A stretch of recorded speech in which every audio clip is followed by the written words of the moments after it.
میرے معزز سامعین السلام علیکم، میں ہوں مجاہد قیوم۔ آپ دیکھ رہے ہیں آگاہی ٹی وی۔ اس میں کوئی شک نہیں ہے کہ 1842 کے بعد پہلی بار یکم نومبر 1947 کو گلگت بلتستان سے تاج برطانیہ اور ڈوگرا حکومت کا خاتمہ ہوا۔ 1840 کو وسط کے بعد کئی دہائیوں تک کشمیر کے حکمرانوں نے گلگت بلتستان میں اپنا کنٹرول قائم کرنے کے لیے مقامی حریف حکمرانوں کے خلاف جدوجہد کی، خاص طور پر یاسین ویلی کے حکمرانوں کے خلاف جدوجہد کی اور جنگ و جدل کے ذریعے گلگت بلتستان پر قبضہ کیا۔ راجہ گوہرمان کے ساتھ لڑی گئی جنگیں اور ریاست ہنزنگر کے خلاف لڑی گئی نیل کی جنگ اس کی اہم مثالیں ہیں۔ اس خطے کو جس طرح آج کل اسٹریٹجک اہمیت حاصل ہے، اس طرح ان دنوں میں بھی اسٹریٹجک اہمیت حاصل تھی۔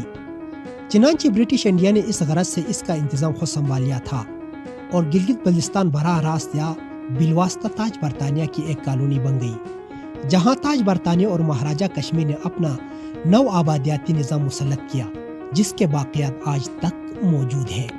گلگت ایجنسی کے قیام سے لے کر گلگت لیس ایگریمنٹ 1935 تک اس علاقے کی انتظام ایک انگریز پولیٹیکل ایجنٹ کی ذمہ داری تھی، جو اس خطے سے متصل پاور چین اور روس پر نظر رکھتے تھے۔ گلگت لیس ایگریمنٹ کے تحت برٹش انڈیا نے گلگت ایجنسی میں براہ راست اپنی سول اور ملٹری اسٹیبلشمنٹ قائم کی۔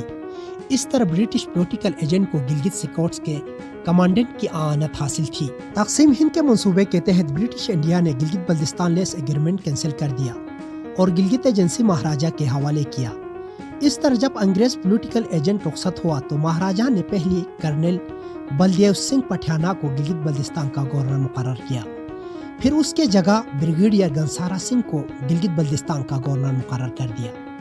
احمد شجاع پاشا مسئلہ کشمیر نامی کتاب میں لکھتے ہیں کہ جنگ آزادی گلگت بلتستان سے قبل گلگت کے کیپٹن حسن خان دوسری جنگ عظیم میں ملٹری کراس حاصل کرنے کے بعد وطن پہنچے تو انہیں ان کے مسلمان سپاہیوں کے ساتھ سری نگر سے گلگت جانے کا حکم ملا۔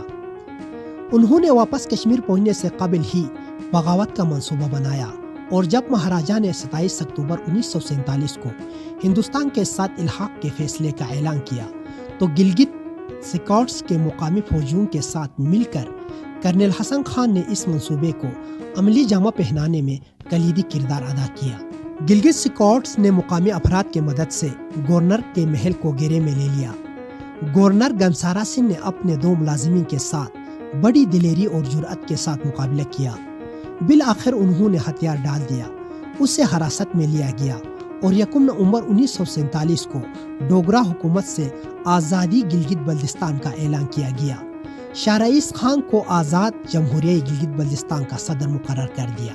دوسری طرف بیرونی جارحیت اور تسلط کے خلاف اس خطے کے عوام نے راجہ گوہرمان کے دور سے ہی اپنے قومی بقا اور شناخت کو برقرار رکھنے کے لیے ایک طویل جدوجہد کی اور بالآخر یکم نومبر 1947 کو جنگ آزادی گلگت بلتستان کے نتیجے میں اس خطے سے ڈوگرا حکومت کا خاتمہ تو ممکن ہوا، مگر یہ خطہ نہ تو ایک آزاد ملک بن سکا، نہ ہی آج تک پاکستان کا آئینی حصہ بن سکا، البتہ تنازع کشمیر کا حصہ قرار پایا۔